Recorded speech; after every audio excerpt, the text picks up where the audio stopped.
Now, friends, first session of Art to and Art to Have, I taught to you how to speak in English with the help of Art to and Art to Have.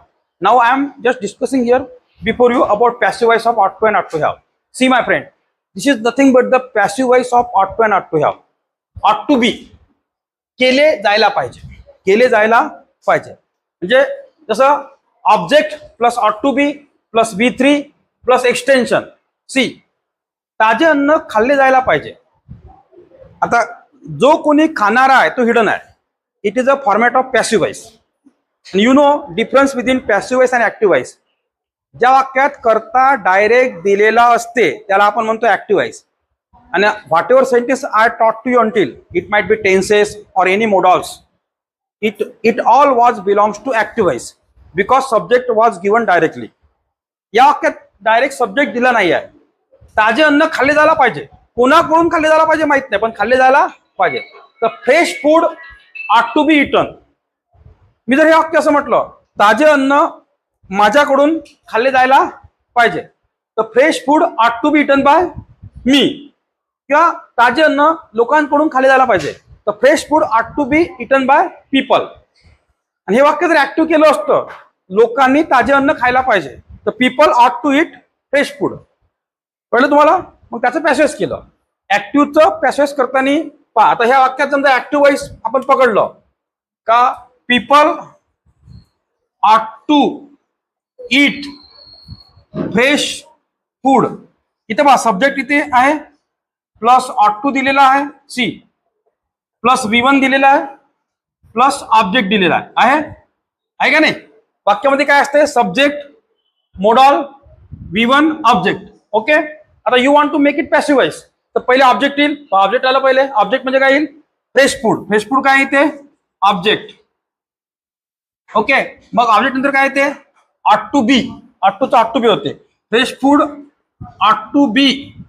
मग V3 eaten by people असं passive होते. कळलं तुम्हाला? Have you understood? You can make active passive voice of active voice. Have you understood? आता हे वाक्य मी तुम्हाला नंतर डिटेल शिकवणार आहे. I will teach you entire sentences in detail.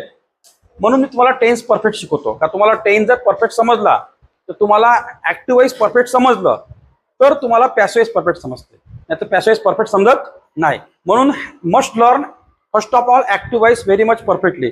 Who are new student, I am telling to you. मग पहा, मुलांना प्रामाणिकपणे शिकले जायला पाहिजे. कोणाकडून तरी शिकले जायला पाहिजे. टीचरकडून पाहिजे. पॅसिव्ह वॉइस आहे. तर स्टुडंट ऑट to be taught honestly. Honestly इथं एक सायलेंट आहे. हे वाक्य ऍक्टिव्ह वॉइस कसं होईल? शिक्षकांनी मुलांना प्रामाणिकपणे शिकवायला पाहिजे. तर वाक्य कसं होईल ऍक्टिव्ह मध्ये? टीचर ऑट टू टीच स्टुडंट ऑनेस्टली. मग त्याचं पॅसेज काय होईल? पहिले ऑब्जेक्ट येईल है ना. स्टुडंट ऑट to be taught honestly bye teacher. हे झालं passive voice. Have you understood? आता हे झालं ऑट टू बद्दलचं, ऑट टू बी बद्दलचं. त्याचं पॅसिव्ह वॉइस भूतकाळ पॅसिव्ह वॉइस काय होईल? भूतकाळातील passive voice ought to have been, केले जायला पाहिजे होते. मग same formula will be followed here in past. Object plus ought to have been plus V3 plus extension. जसं ताजे अन्न खाल्ले जायला पाहिजे होते, तर fresh food ought to have been eaten. भूतकाळ झाला ना. तसं हे वाक्य जर असं म्हटलं असतं मी, आम्ही ताजे अन्न खायला पाहिजे होते, तर कसं झालं असतं? We ought to have eaten fresh food. हे झालं ऍक्टिव्ह वॉइस ऑट टूचं. कळलं? आता पॅसेज कसं होते? इथं ऍक्टिव्ह वॉइस मध्ये काय असते? सब्जेक्ट अगोदर असते ना, प्लस ऑट टू हॅव असते,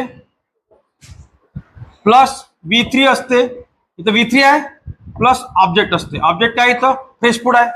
if you want to make passive voice of this, how can you make passive voice? Fresh food ought to have been, ought to have been eaten by us. समजलं passive voice? Active वॉइसचं passive voice. Have you understood? हेच वाक्य same आहे. मुलांना प्रामाणिकपणे शिकले जायला पाहिजे होते. स्टुडंट ऑट टू हॅव बीन टॉट ऑनेस्टली. चूक स्वीकारली जायला पाहिजे होती. भूतकाळ. तर मिस्टेक ऑट टू हॅव बीन एक्सेप्टेड. ठीक आहे. तर have you understood passive voice? म्हणजे ऑट टूचे आपण 4 फॉर्मॅट शिकलो, ought to have and ought to be and ought to have been. I hope so you have understood entire concept of ought to and ought to have. Thank you for watching video. Thank you very much.